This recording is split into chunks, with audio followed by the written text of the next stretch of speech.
everyone ukomeje kubana natwe turagushuje ugire ibihe byiza. Nuko kuvuga ngo rero uyu munsi tugiye kurebera hamwe ushobora kuba ufite telefone yawe ikaba irya mega ukagura mega noneho mu kandi kanya gato sigashira nta kintu uzikoresheje. Ibi nibyo tugiye kuba twakora nkakwereka uburyo butatu ushobora kuba wawukoreshamo ukaba wabikemura telefone yawe ntiyongeye kujya itwara mega nyinshi cyane. Okay, bwa mbere tugiye kwifashisha Facebook nani WhatsApp urayifungura, numara kuyifungura uzana muri akadusubira inyuma ho gato, hano uraza kuri turiya tudomo dutatu two hejuru kwibutsa gukora subscribe, like, comment kugira ngo tujye tuba twabana muri video zizajya ziza zikurikira. Uzana handitse setting, ukande kuri setting, scrolling ujye hasi, uzana handitse storage and data, uzana hasi scrolling down, uzana hasi hano handitse ngo media auto download voice.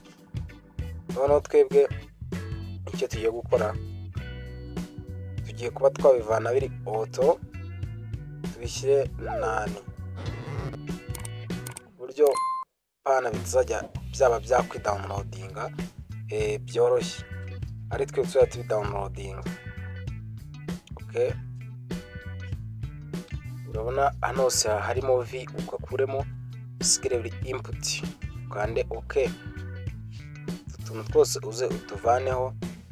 Telefone yawe ntabwo irongera kuba yatwara mega kandi urabona ko bisiba no media. Okay, urabona ko sabaye no media.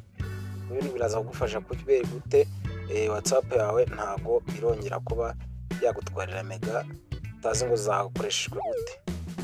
Reka tugiye kureba ubundi buryo bundi bukurikira.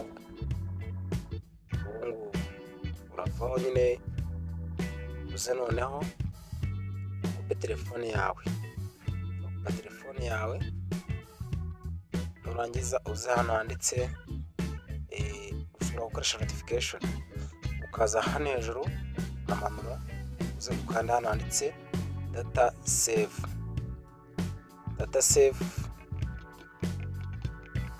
option ko hasi niko ushobora kuba wafungura. Urabona ko bari kutubwira ko turaza dukande aha handitse turn on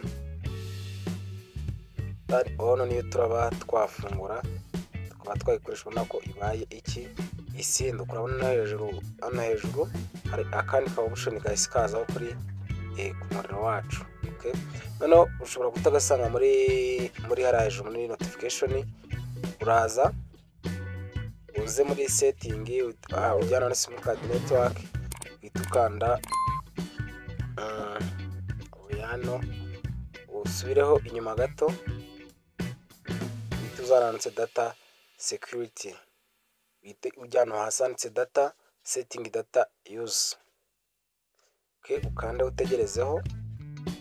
Okay, urakandaho utegerezeho uhita uzananditse data saver, niho uraza ugakanda. Ubwo rero nabwo uraba ufunguye akantu wowe utaraza ugasanga muri notification. Biraza kuba nabyo kuriya ufata telefone yawe ukaba hari ibintu wafunguye utazi ngo biri kugenda gute, biri gukora bite, ukaba wafunguye ibintu bine mu gihe utakiri no kubikoresha ugasanga biracyari kwikoresha byo. Ibi rero nibyo biraza gukuraho kuba bitakomeza kwikoresha. Okay, tugiye kurebera ubundi buryo. Bavuze ko turarebera hamwe uburyo bungahe butatu. Tumaze kubona bubiri, hasigaye ubundi buryo bumwe wakoresha.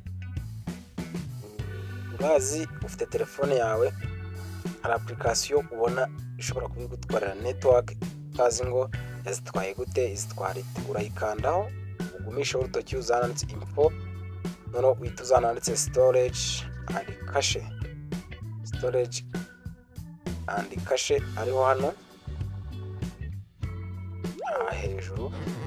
Okay, witwa hano handitse clear cache ukanda hano noneho urabona ko ubu application tubaye kuba twayivanaho ibintu byose bishobora kuba byatuma yadutwarira MBs tutazi ngo zagiye gute. Application yacu kandi ibi yagumyemo nta kindi kibazo ifite. Uvuga ngo rero wowe twabanye wakoze, turiko ciao ciao.